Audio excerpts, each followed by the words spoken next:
WHcalgary, the singing Shaman. Hello. Hello there. Thank you. Thank you for coming down. Thank you for having me. You are the first country singer we've had on the platform. Woohoo. Very grateful. And I appreciate you. As My a person. honor. Thank you. So we're Happy just to going pop that cherry. So we're just going to dive in because WHcalgary, the singing Shaman. How did that name come about? Yeah, Dorje is actually my given name when I took my refuge in a particular lineage in Buddhism.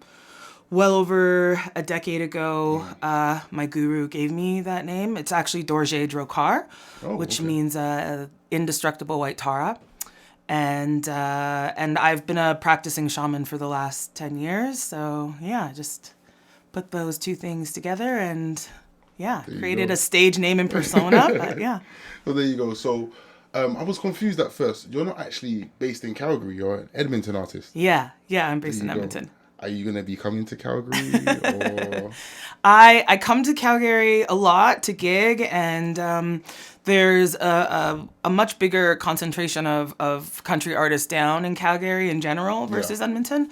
So I come down to like collaborate, those types of things. But Edmonton is going to be my home for a while. Yeah. There you go. All right. So going back a little, when I was looking at some of your work and just some of the stuff that you was doing, we started with Soulful Singalongs. Yeah. There you go. Exactly. So one of the things I did want to kind of transition to, because obviously I know you're a country artist, but so did you start with soul itself, or was it always a thing that you wanted to be a country artist? Yeah. My original music has always been within the country realm, as far as I'm concerned. The Soulful Singalongs was actually my first foray into professional performance. Yeah. And actually, it was originally called the Gospel Brunch. A venue actually approached me after they saw a video I had posted of me singing a gospel song. I was just playing around.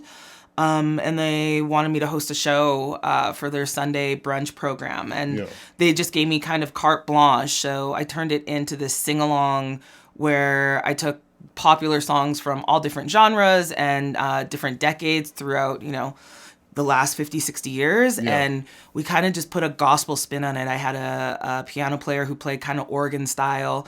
I had a wireless handheld mic and songbooks for all the audience. So I'd actually move through the crowd and kind of hype them up and have them sing along with me and interact with them. And I also had instruments for everybody to play at their seats. Yeah. And then I kind of rebranded it as Soulful Singalongs. Sometimes the word gospel kind of scared people away because they thought it was a churchy thing, which it wasn't at all. And so that's kind of how I started just to figure out who I was as a performer. And then I was able to finally kind of get the resources I need to start recording my original music, which was country. Okay, then. Yeah. So the thing is, because I was always looking at it, when obviously you see the word soulful, or you see gospel, because that's the first thing I thought. Oh, she was a gospel singer first, but I started to look a bit more. Yeah. So I was going to ask, what was the transition like into country music? Because I know that, to be fair, I don't know a lot of country musicians myself. Yeah. And that's why when I came across you, I was like, oh, okay.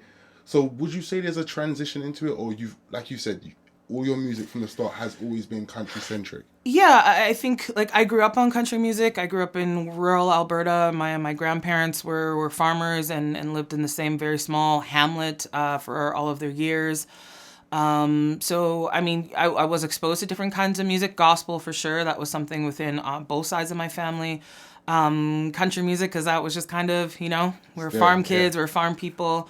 Definitely a lot of blues and other things that I was exposed to, but from the moment I started writing my own songs and music, it always was that for me anyway. So I guess all of those different musical influences influenced my sound for sure, but it still is the country music for me that I guess is the most accurate descriptor of what I feel my music is. Exactly.